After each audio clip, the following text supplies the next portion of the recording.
우리는 신앙생활을 합니다. 신앙생활이라는 것은 하나님을 바라보고 하나님의 은혜를 붙들고 사는 것이 신앙생활이죠. 그러면 하나님을 바라보고 붙들고 있으므로 세상에 어떤 일이 있어도 흔들리지 아니하고 말씀대로 살고 은혜 가운데 살아야 되는 것이 정답이지만 우리는 현실에 살아가고 있으므로 우리가 가지고 있는 신앙이 흔들릴 때가 많습니다. 분명히 하나님 살아 역사하신다, 하나님께서 우리와 함께 하신다 하면서도 현실에 어려움이 생겼을 때에는 하나님의 살아계심, 역사하심이 의심될 때가 참 많습니다. 누구나 다 그렇습니다. 예외가 없습니다. 유학 시절에 형편이 좋지 않아서 돈에 맞추어서 집을 구해야 했을 때 도저히 되지가 않는 겁니다. 그 돈으로는 집을 얻을 수가 없고 얻는다 해도 그렇게 좋은 집을 얻지 못해서 자전거를 타고 다니면서 부동산을 샅샅이 뒤졌는데 도저히 구할 수가 없었습니다. 거의 한 달을 돌아다녀도 집을 구할 수 없던 어느 날 약간 고바웃길이 있어서 그 길을 올라가는데 자전거로 올라갈 수가 없어서 자전거를 내려서 끌고서 그 길을 걸어가는데 비가 추적추적 내리는 겁니다. 그때 갑자기 나도 모르는 눈물이 확 나면서 하나님, 이렇게 집이 많은데 왜 제가 살 집은 없어요? 그렇게 울면서 기도했던 때가 있었습니다. 제가 살 집은 끝끝내 안 나타나는 것 같고 없는 것만 같습니다. 유학을 마치고 한국에 돌아와서 부목사나 담임목사가 되기 위해서 이력서를 넣으면서 기다려도 별 응답이 없었기에 좌절이라는 것을 처음으로 배웠습니다. 안 되는 거구나. 하루는 버스를 타고 가는데 놀랍게도 버스에서 비춰지는 양옆의 풍경 속에서 그동안 깨닫지 못했는데 십자가가 그렇게 많은 겁니다. 진짜 많은 교회에 십자가가 있는데 갑자기 눈물이 핑 돌면서 하나님, 이렇게 교회가 많은데 왜 제가 사역할 교회는 없어요? 하고 속으로 통곡하면서 기도하던 때가 있었습니다. 생각해보면 정말로 암담했던 시기였죠. 그렇게 인생의 고비를 하나 둘 넘었습니다. 해결책이 정말 없을 것 같았던 시절이 있었습니다. 한두 번이 아니죠. 그때마다 나는 왜 이러지? 나는 왜 이렇게 자꾸만 힘들지? 라는 생각을 수도 없이 했고 하나님께서 답이 없으셔서 왜 이렇게 응답을 안 하시나 답답했던 적이 정말 많았습니다. 진짜 하나님이 계시나? 왜 역사를 안 하시나? 나의 신앙이 흔들리는 때가 한두 번이 아니었습니다. 그런데 그런 인생의 고비를 넘기면서 이제는 확신하게 됩니다. 하나님께서는 다 준비를 하고 계셨던 겁니다. 저만 몰랐지, 저만 답답했지, 하나님 이렇게 집이 많은데 왜 제가 살 집은 없어요? 그랬는데 얼마 지나지 않아서 하나님께서 집을 예비하신 것을 눈으로 보았습니다. 하나님 이렇게 교회가 많은데 왜 제가 사역할 교회는 없어요? 라고 통곡하며 기도했는데 하나님은 제가 사역할 교회도 준비하고 계셨습니다. 당시에는 보이지 않았고 힘든 것 같으나 이제는 확실하게 믿게 되는 거 한 가지, 하나님은 다 준비를 하고 계신다는 겁니다. 하나님께서는 제가 가야 할 길을 다 아시고 제게 필요한 것을 다 아시며 제게 가장 좋은 길을 준비하고 계시는 분. 그래서 저는 아브라함의 하나님을 믿습니다. 아브라함 역시 갈 바를 알지 못하고 하나님께서 말씀하시니 그냥 그 길을 갔잖아요. 어디로 가야 될지를 모르고 그 길을 갔습니다. 그냥 하나님 말씀 듣고 간 겁니다. 그런 믿음이 이해가 됩니다. 가면 되는 겁니다. 알고 가는 길이 아니라 말씀 듣고 가는 길이고 은혜 따라가는 길이지 내가 알고 이해돼서 가는 길은 아니었습니다. 그저 하나님 바라보고 하나님 붙들고 가면 되는 거라는 확신을 저의 삶을 통해서 배우고 아브라함을 통해서도 배웠습니다. 그런 아브라함에게 아들을 바치라 했을 때도 너무나도 단감했을 거지만 그럼에도 불구하고 아브라함은 하나님께 충성하고 하나님 말씀 믿고 그 길을 갔더니 하나님께서 그 아들 이삭 대신 양을 준비하고 계셨습니다. 거기서 나오는 여호와 이레, 즉 하나님께서 준비하시리라 라고 하는 귀한 명제, 이거는 지극히 당연한 겁니다. 그런데 저는 지극히 현실적이어서 이런 인생의 고비를 한 번, 두 번 넘어가면서 하나님 살아계심, 역사하심, 준비하심을 경험하고 확신하면서도 아직도 지극히 현실적이어서 헷갈릴 때가 있습니다. 도저히 안 될 거라는 나름대로의 확신을 갖고 있을 때가 있고 그렇게 현실을 대할 때가 많습니다. 믿음이 흔들릴 때가 지금도 많습니다. 영락교회에서 함께 사역했던 전도사님이 목사 안수를 받고 부목사가 되었고 이제는 나이가 들어서 담임 목사를 나가야 될 때가 되어서 임지를 찾고 있었습니다. 저와 함께 사역했던 전도사님들이 참 많은데 그분들이 하나 둘 임지를 지금 찾아가기 시작했는데 아직 그러지 못한 분들이 계셔서 그분들을 생각하면 하나님께서 어디로 인도하실지 항상 궁금하기도 하고 사실은 걱정이 되는 것이 사실입니다. 그래서 기도할 때마다 우리 성도들이 제 기도의 1순위이지만 그 기도가 끝나면 말미에는 꼭 저랑 함께 사역했던 그분들을 위해서 기도하곤 합니다. 참 간절히 기도합니다. 하나님 인도해 주옵소서. 그런데 약 2년 전에 그 전사님이 기도 중에 하나님께서 개척의 말씀을 주셨다고 개척을 하겠다고 하는 겁니다. 그 소리를 듣는데 얼마나 당황스러웠는지. 사실 여러분이나 저나 다 잘 알고 있듯이 요즘에 개척을 해서 잘 되는 경우가 거의 없으니까요. 제 주변에도 개척을 하신 분들이 꽤 있는데 하나같이 잘 되지 못합니다. 그래서 진짜 당황하기도 하고 염려가 되었습니다. 그래서 이런저런 얘기를 하면서 그러지 말라고, 개척하면 힘들다고 설득을 하고 싶은데 하나님께서 응답을 주셨더니 제가 그거 하지 말라고 하면 안 될 것 같아서 순간 야 하지 마 그런 말이 여기까지 나왔다가 그거 못하고서 그때부터 그 목사님에게 이런저런 얘기를 많이 했습니다. 그래서 가장 먼저는 개척하기 전에 기도의 분량을 쌓아야 된다, 그걸 이야기하면서 지금 기도하는 시간이 얼마큼이나 되느냐 그랬더니 뭐 새벽 기도 때 기도한다고 얘기하길래 그럼 안 된다, 지금부터는 하루에 적어도 3시간씩은 기도해라.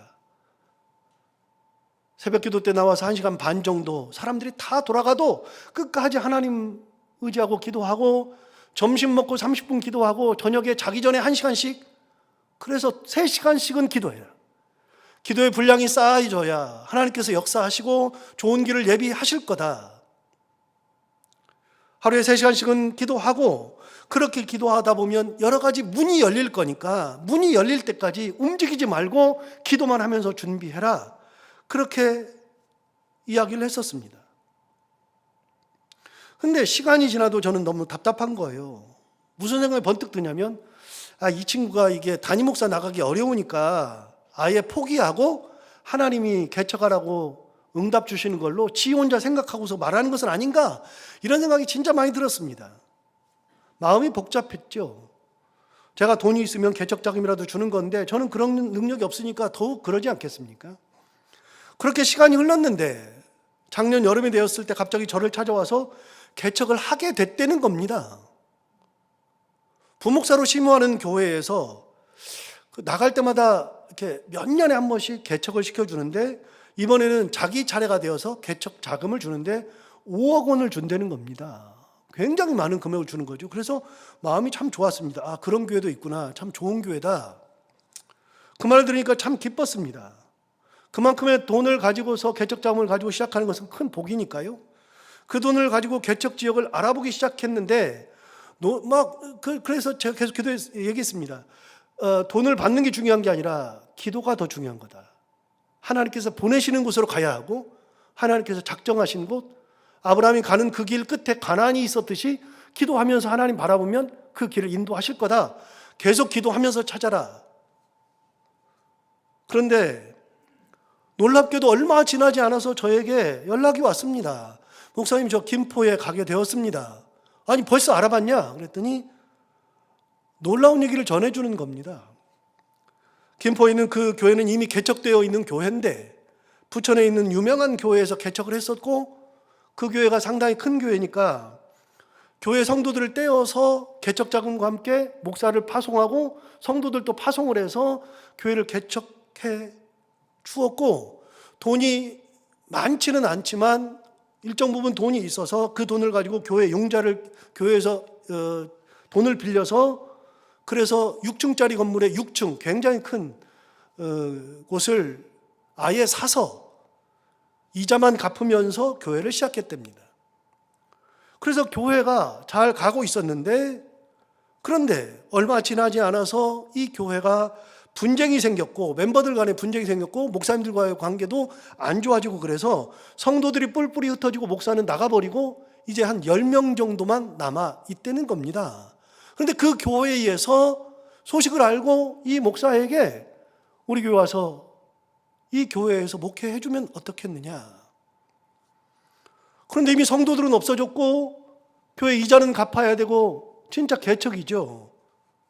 그런데 그 얘기를 들은 그 목사의 담임 목사님이 들으시고 당회를 하고 교회 이자를 내주고 2년간 이자를 다 내주고 사택을 전세를 내주고 반전세로 해서 월세도 내주고, 그래서 사택을 얻어주고 매달 이자도 주고, 그리고 이 목사에게 2년간 사례비도 주고, 그렇게 해서 2년 동안 자립할 수 있는 기회를 주어서 그 기회가 되면 완전히 분리하는 걸로 개척을 하게 됐다는 겁니다. 그런데 여러분, 얼마나 감사합니까? 근데 저는요, 들으면서 무슨 생각이 번뜩 드냐면 그 다음이 문제입니다. 2년이 지나면 어떡할 건데? 제가 너무 현실적이에요. 현실 감각이 너무 뛰어나요. 그러니까 하나님이 2년 사이에 응답하시고 교회를 성장시키고 교회를 자립하게 하시고 더 좋은 교회를 만들어 주시고 믿음이 있는데, 그런데 현실적으로 뭐가 가장 먼저 생각나냐면 그 다음은 2년 후에 만약에 안 되면, 그 생각이 번뜩 들었습니다. 2년이 지나면 사례비를 해결해야 하고 이자를 감당해야 하고 반전세 월세를 내야 하고 교회를 운영해야 하고, 그것을 듣는 순간 너무나도 감사하면서 한편으로는 2년 후가 걱정되는 겁니다. 그러니까 제 기도가 더 깊어지죠. 그래서 그 목사를 생각할 때마다 하나님 역사하여 주옵소서 맨날 기도하는데 가슴이 뭔가 이렇게 돌이 하나 들어있는 것처럼, 새해가 되어서 지난 화요일에 그 사모와 함께 저에게 이제 새해 인사를 왔습니다. 와서 교회를 얘기를 하는데 6개월 동안 자기가 부임해서부터 이야기를 쭉 하는데 참 많은 은혜가 있었고 하나님의 간섭이 있는 겁니다. 저는 이 교회가 될까 싶은데 여러 사람들이 갑자기 헌금을 하기 시작하는데 한 번도 11조를 내지 않으신 분이 어느 날 교회에서 은혜 받고 말씀 통해서 뒤집어지면서 그분 혼자서 54만 원의 헌금을 하는 겁니다. 그 교회가 한 달에 약 100여만 원의 헌금이 나옵니다. 약 100만 원. 그런데 이렇게 저렇게 헌금하는 사람들이 늘어나고 없는 성도들을 하나님께서 보내주시면서 한 달에 약 500만 원 정도의 헌금으로 늘어난 겁니다. 야, 이게 가능하냐? 그런데 얘기를 들어보니까 하나님의 은혜가 여기저기에 있어요. 더 중요한 것은 그 성도들한테 있습니다. 그 성도들이 그동안에는 패배의식에 쌓여있고 교회를 문 닫지는 못해도 언젠가는 문이 닫힐 거라고 그렇게 생각하고 있던 사람들이 이제는 말씀과 기도로 회복이 되어지고 모임 중에 은혜가 되면서 이제는 뭐라고 고백하냐면 하나님은 살아 계신다고 고백한다는 겁니다. 하나님이 우리 교회를 사랑하신다고 고백한다는 겁니다. 제가 얘기를 들으면서 얼마나 은혜가 되는지 그러면서 고백하게 됩니다. 아, 정말 하나님은 살아 계시는구나. 제가 돕지는 못해도 그 얘기를 처음 들었을 때 2년 후에는 우리 교회가 도울 수 있으면 좀 도와야지, 나도 도울 수 있으면 도와야지 생각은 하고 있었는데 지금은 도와봐야 언발에 오줌 누는 거랑 똑같으니까 나중에 정말 필요할 때 좀 도와야 되겠다 생각은 하고 있었는데 벌써 그런 은혜가 있는 겁니다. 하나님의 살아계심을 느끼게 되는 겁니다. 그 말 듣고 굉장히 부끄러웠습니다.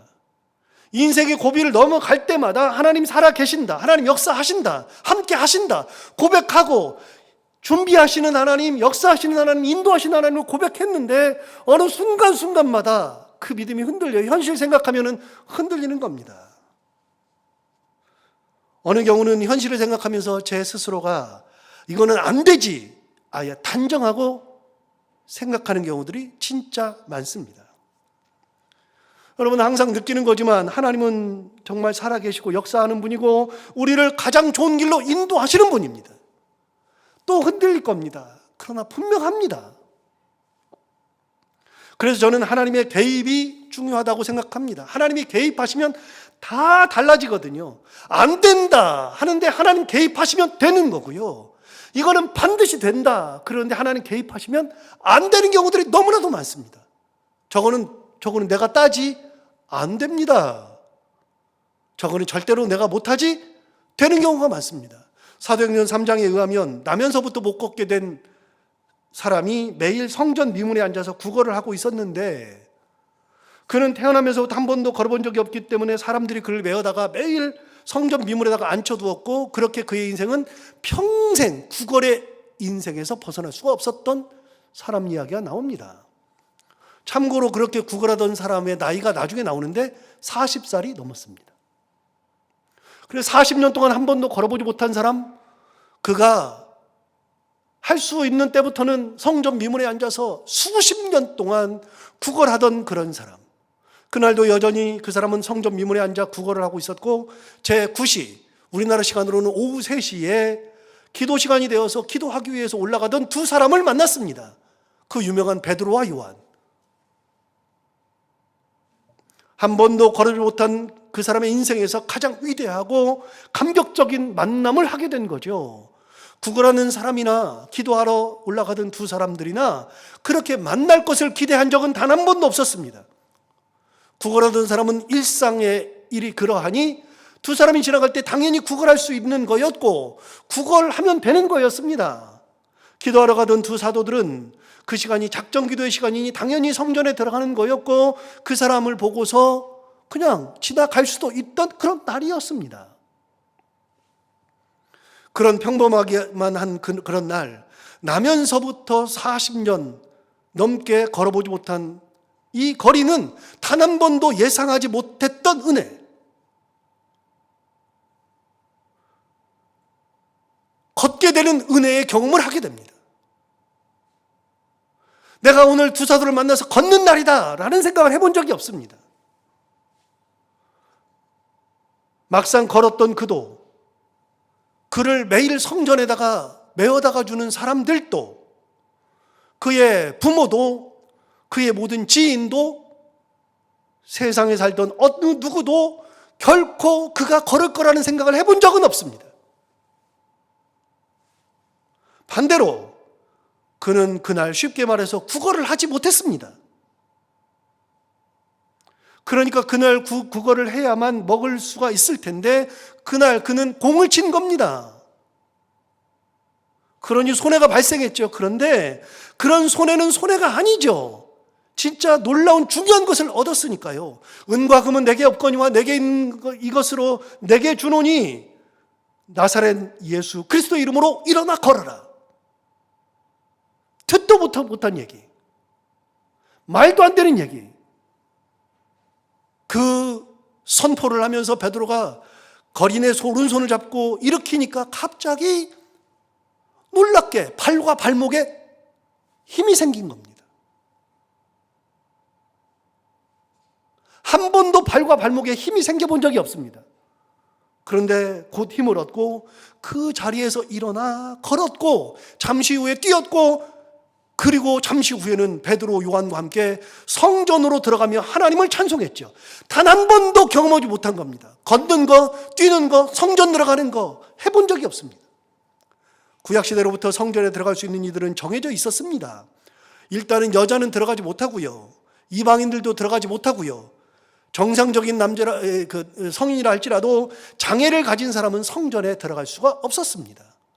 그러니 장애를 가지고 태어난 이 사람은 성전 비문에서 구걸은하며 살았지만, 성전 앞에까지는 왔지만, 문 앞에까지는 왔지만 단 한 번도 성전에 들어가는 경험이 없었습니다. 그런데 그가 일생 처음으로 자기 발로 걸어서 뛰면서 성전에 들어가는 놀라운 하나님의 은혜를 경험한 겁니다. 그리고 그가 하나님을 찬송했죠. 이 찬송이 그냥 찬송이겠습니까? 여러분, 영혼 깊숙한 곳에서 흘러나오는, 우리 찬양하듯이 그렇지, 내 영혼의 깊숙이 그 깊은 데에서 맑은 가락이 울려나는 찬양, 영혼의 찬양을 하나님께 드렸겠죠. 인생 2막이 시작된 겁니다. 달라도 너무 다른 인생을 살게 된 거죠. 저는 이 본문을 볼 때마다 진짜 놀라운 사실을 항상 깨닫는데요. 아하, 하나님이 개입하시면 이러는 거구나. 하나님이 함께 하시면 이런 일들이 일어나는 거구나. 인간이 상상할 수 없는 일들이 하나님이 개입하시는 순간에 일어나는 겁니다. 다니엘이 사자굴에 들어갈 때 그는 이제 죽었다 했습니다. 그가 사자굴에 들어갈 때 당시 왕이었던 다리오는 다니엘을 구하고 싶어서 밤새 금식하면서 기도했다고 성경에 나옵니다. 왕이 금식했습니다. 왕이 밤을 새웠습니다. 다니엘을 잃고 싶지 않았습니다. 그러나 모함에 의해서 다니엘이 사자굴에 들어갈 때 자기가 조서를 직접 내렸기 때문에 그 조서를 뒤집을 수 없어서 다니엘을 사자굴에 넣어야만 했었습니다. 그런데 여러분, 놀랍게도 다니엘이 사자굴에서 흠 하나 생기지 않고 그대로 건강하게 살아 나왔습니다. 왜냐하면 다니엘이 고백했습니다. 하나님께서 천사를 보내사 사자의 이유를 봉하셨으므로. 너무 기대한 일이 벌어지죠. 여러분, 하나님께서 개입하시면, 천사를 보내서 개입하시면 사자의 입도 봉하시는 분이 하나님이십니다. 하나님의 개입이 그만큼 중요한 겁니다. 안 된다고요? 안 되는 게 어디 있습니까? 된다고요? 되는 건 또 어디 있습니까? 그런데 더 놀라운 것은 다니엘을 그렇게 함정에 빠뜨려, 모함에 빠뜨려 죽이려고 했던 이들이 그 사건 이후로 모두 사자굴에 던져져 죽었습니다. 그런데 성경 본문은 그들만이 아니라 그들의 처자식도 함께 사자굴에 던졌는데, 본문은 이렇게 말합니다. 그들이 땅에 닿기도 전에 사자들이 그들을 물어서 뼈까지 씹어 먹었습니다. 라고 기록합니다. 하나님의 개입은 모든 것을 바꿉니다. 광야에서 먹을 것이 없을 때도 그랬습니다. 농사할 수 없고 사는 사람들이 거의 없어서 약탈도 불가능한 그곳, 외통수에 빠졌죠. 다 굶어 죽어야 합니다. 그러나 하나님께서 개입하시는 순간에 하늘의 문이 열렸습니다. 인간이 어떻게 하늘의 문을 엽니까? 인간이 하나님의 것을 어떻게 끄집어내립니까? 그러나 하나님이 개입하시면 하늘의 문이 열리는 겁니다. 하나님께서 쏟아내려 부어주십니다. 저는요, 이 본문이 진짜 위대하다고 생각하는 게 뭐냐면요, 하나님께서 만나를 주셔요. 그런데 그걸 몇 년 주셔요? 40년 주셔요. 그것도 일정한 패턴이 있어요. 첫날부터 5일까지는 하루에 한 끼만 먹을 수 있고요, 이튿날 가지고 있으면 다 썩어 문드러져요. 못 먹어요.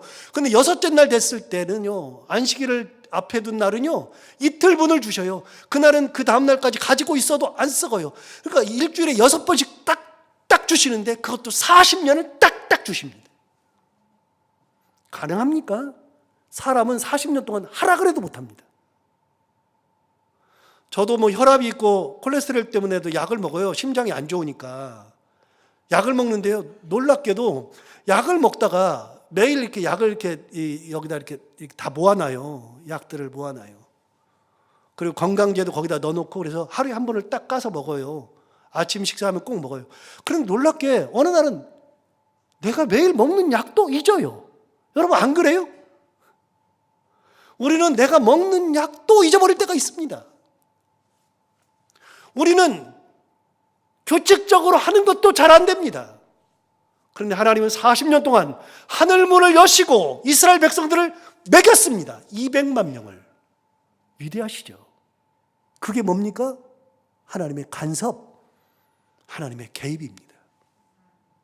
이 땅 살아갈 때 사람들이 안 된다고 이야기하는 거 있습니다. 내가 하나님과 너 그렇게 해봐야 안 돼. 네가 뭐 하나님과 무슨 관계가 있어. 그렇게 말하는 때가 있습니다. 오늘 본문을 보면 1절부터 3절을 먼저 볼까요? 이렇게 말합니다. 어찌하여 이방 나라들이 분노하며 민족들이 헛된 일을 꾸미는가. 세상의 군왕들이 나서며 관원들이 서로 꾀하여 여호와와 그의 기름 부으신 받을 자를 대적한다. 이방 사람들이 얘기하는 겁니다. 자꾸만 이상한 일을 꾸민다는 겁니다. 너 안 돼. 네가 뭐 되긴 하겠어? 네 인생 뭐 그렇지. 네가 왕이야? 네가 왕인데 뭘 할 수 있어? 맨날 그렇게 사람을 힘들게 하고 분노하게 하고 패배의식을 심어주고 그러면서 뭐라 그러냐면 세상의 군왕들이 나서며 관원들이 서로 꾀하여서 여호와의 기름 부음 받은 자를 대적한다. 네가 하나님 앞에 기름 부음 받았으면 뭐 할 건데? 네가 할 수 있는 게 뭔데?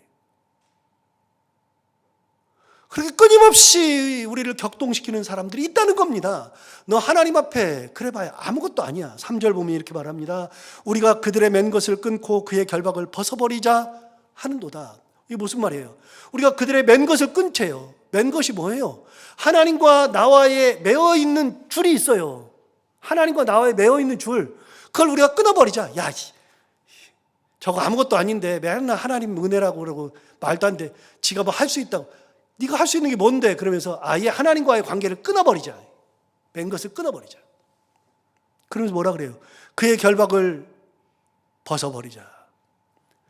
저 사람이 우리를 이게 결박한 거 이것도 우리가 다 끊어버리자. 세상 사람들이 그렇게 말하는 겁니다. 자꾸만 우리에게 패배의식도 심어주고 안 된다고 이야기하고 정말로 안 되는 것처럼 하나님이 어디 계시냐고 말하기도 하고 우리의 신앙을 흔드는 것들이 너무나도 많아요. 인생 살다 보면. 근데 사실은요, 세상의 군왕들이나 관원들이 이러는 게 아니라 가만히 보니까 저는 저를 보니까 제 자신 스스로가 흔들려요. 여러분 안 흔들립니까? 저도 가끔 흔들려요. 될까? 되겠어? 그런데 이런 사람들이 그렇게 한다는 겁니다. 그런데요, 4절을 볼까요? 4절. 자기가 하나님 기름 부은 반지를 대적하고 맨 것을 끊어버리고 뭐 결박을 벗어버리고 뭐 별소리를 다 했는데 4절 보시면 이렇게 말합니다. 하늘에 계시니가 웃으심이여 주께서 그들을 비웃으시로다. 얘기하는 거예요. 야, 네가 돼? 네가 하나님의 뭐 사람인데 뭐 되긴 하겠어? 근데 예수 믿어봐야 뻔하지. 뭐 얘기하고서 막 그래요. 다 끊어버리고 그러는데. 근데 하나님이 그걸 딱 보시고서 뭐라 그래요? 하늘에 계시니가 웃으심이요. 주께서 그들을 비웃으시로다. 하나님이 그걸 딱 들어요. 뭐? 내가 기름 부은 반지를 대적하겠다고? 뭐? 나랑 맨 것을 끊어버리겠다고? 내가 살아있다고 자꾸만 살아있냐고 물어봐? 안 된다고 자꾸 패배의식을 줘? 하나님이 그걸 들으면서 가소로운 거예요. 안 돼? 안 되기는 뭘 안 돼? 너희들이 할 수 있어? 할 수 있기는 뭘 해?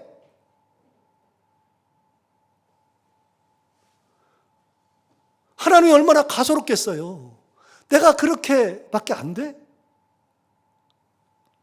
우리 아이들 어렸을 때 제가 가끔 씨름하던 얘기를 해드렸는데요. 아이가 2살, 3살 때 이제 걸어다니고 지들이 막 뛰어다니고 그러니까 세상을 다 가진 줄 알아요. 그리고 아이들은요, 자아가 그때 생깁니다. 자아. 내가 누군지에 대한 자아가 생겨요.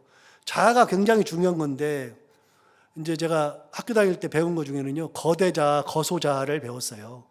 이제 자아가 나의 정체성이잖아요. 내가 어떤 사람인지. 예를 들어서 내가 실력은 학교에서 시험을 보면 나는 80점 맞는 실력이에요. 그런데 80점이라는 걸 내가 정확하게 알고 내 실력을 알고 내가 신체적인 능력은 이만큼이니까 이렇게 할 수 있고, 이게 이제 정체성이잖아요. 건강한 자아는 자기 실력을 정확하게 알고 자기의 할 수 있는 거를 정확하게 알고 그대로 살아가는 겁니다. 예를 들어서 내가 돈이 100만 원밖에 없으니 나는 100만 원 가지고 한 달을 이렇게 살 수 있다. 그래서 그 100만 원을 잘라서 잘 사는 사람이 건강한 자아를 가진 사람, 정체성을. 그런데 잘못 가진 사람들은요, 거대 자아를 가진 사람은 세상의 돈이 다 내 건 것 같아. 그래가지고 막 은행에서 빚 얻어가지고서 막 살아요. 거대 자아, 잘못된 거. 그런데 아이들이 2살, 3살 됐을 때 자아가 생기는데 자기가 어떤 존재를 알아요. 그런데 아이들이 가장 많이 생기는 것 중에 하나가 거대 자아랍니다. 그게 뭐냐면 아이가 무슨 일이 있어서 예를 들어서 장난감을 갖고 싶어. 근데 엄마한테 엄마 장난감 사주세요. 그러면 엄마가 안 사줄 거 아니에요. 필요가 없으니까. 그런데 아이가 어떻게 해요? 들어 누워요. 마트 가서 들어 누워. 으악! 보면서 들어 누워. 엄마가 세상 동네 창피하니까 사줘요. 몇 번 하다 보면 아이가 학습을 해. 우리 엄마는 내가 뒤집어지면 사주는 거예요. 엄마한테 내가 다 얻을 수 있잖아요. 그래서 엄마를 이겨먹어요. 그러면 세상 사람들을 자기가 다 이기는 줄 알아.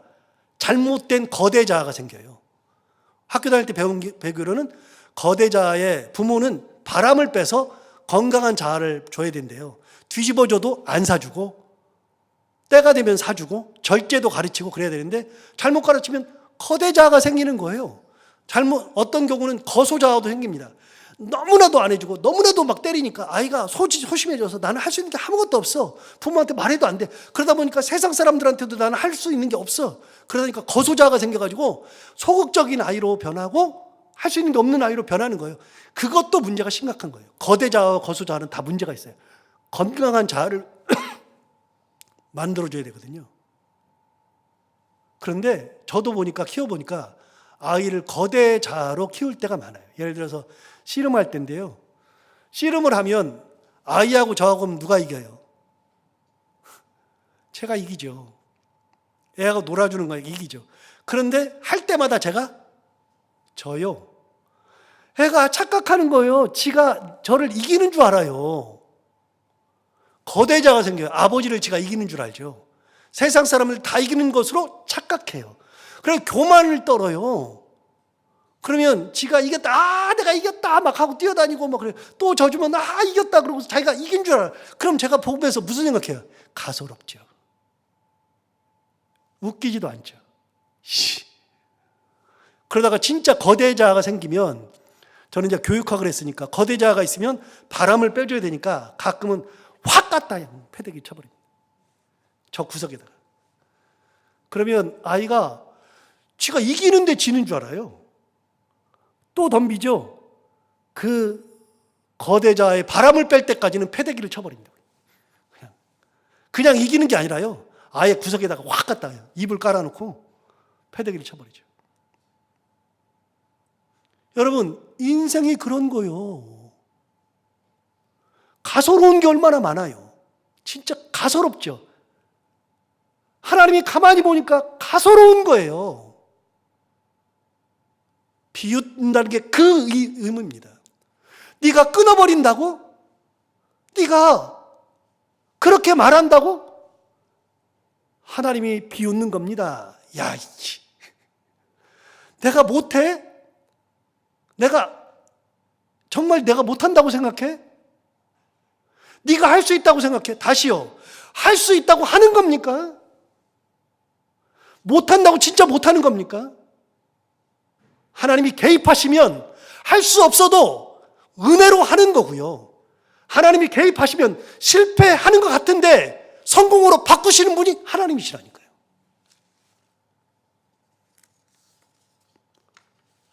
하나님은 그러신 분이에요. 그래서 또 한번 생각합니다. 하나님의 은혜를 바라보고 하나님의 간섭을 믿는 사람, 하나님이 준비하심을 믿는 사람들은 세상에 어떤 말이 들어와도, 어떤 상황이 되어도 하나님께서 나를 지켜주신다는 믿음. 그리고 오늘 본문을 보면서 다시 한번 느끼죠. 여러분, 본문 보면서 상상을 한번 해보세요. 그런 일이 있을 때 하나님이 위에서 딱 쳐다보면서, 야, 내가 그렇게 못한다고? 야, 내가 안 된다고? 네가 다 할 수 있다고? 하나님이 보면서 웃는 거 한번 보세요. 가소롭죠.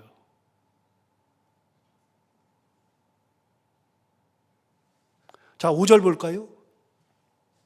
그때 분을 발하여 진노하사 그들을 놀라게 하여 이르시기를. 하나님께서 가소롭다고 하시면서 뭐예요? 분을 내는 겁니다. 진노하시는 겁니다. 여러분, 하나님의 진노면 끝입니다. 하나님께서 진노하시면 끝입니다.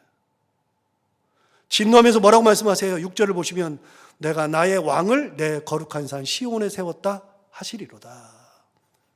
야, 네가 내가 기름 부음 받은 자를 끊어버리겠다고? 대적하겠다고? 그 기름 부어가지고 내가 세우는 거야. 내가 예루살렘 그 시온에다가 세우는 내 왕이야. 내가 한 거야. 네가 끊겠다고? 여러분, 믿음이 있으면 하나님의 간섭이 느껴지는 겁니다. 세상에 무슨 소리를 들어도, 어떤 상황이 되어도, 여러분, 우리는 신앙을 가진 사람들은 하나님을 바라보고 있으므로 하나님이 간섭하시는 동안 다 바뀐다 그랬잖아요. 싹 다 바뀐다 그랬잖아요. 오늘 다시 한번 상상을 해보세요. 하나님이 위에서 내려다보고 계시거든요. 보시면서 그렇게 말하는 것, 그런 것들을 보면서 가소로운 거예요. 반대로 하나님께서 말씀하셔요. 내가 세웠다. 내가 시온에다가 세워놓은 거야. 내 은혜로 그 사람을 거기까지 인도한 거야. 여러분 보세요. 우리는 모두가 다 하나님이 인도하시는 거예요. 은혜 가운데 끌고 가시는 거예요. 그 하나님을 바라보며 하나님의 간섭과 하나님의 개입이 우리 삶을 지키시고 인도하신다는 거 바라보며 은혜 가운데 살아가는 우리 모두가 다 되기를 바랍니다. 기도하겠습니다. 하나님 아버지, 오늘도 귀한 말씀으로 우리를 깨우쳐서 감사합니다. 이 말씀 듣고 우리가 또 힘을 내고 하나님을 찬양하며 하나님과 동행하길 원합니다. 세상에서 어떤 소리가 들려도, 어떤 상황이 있어도 우리 마음은 변하지 아니하고 하나님을 붙들고 살아가는 귀한 하나님의 사람들이 다 되게 하여 주옵소서. 예수님 이름으로 기도하옵나이다.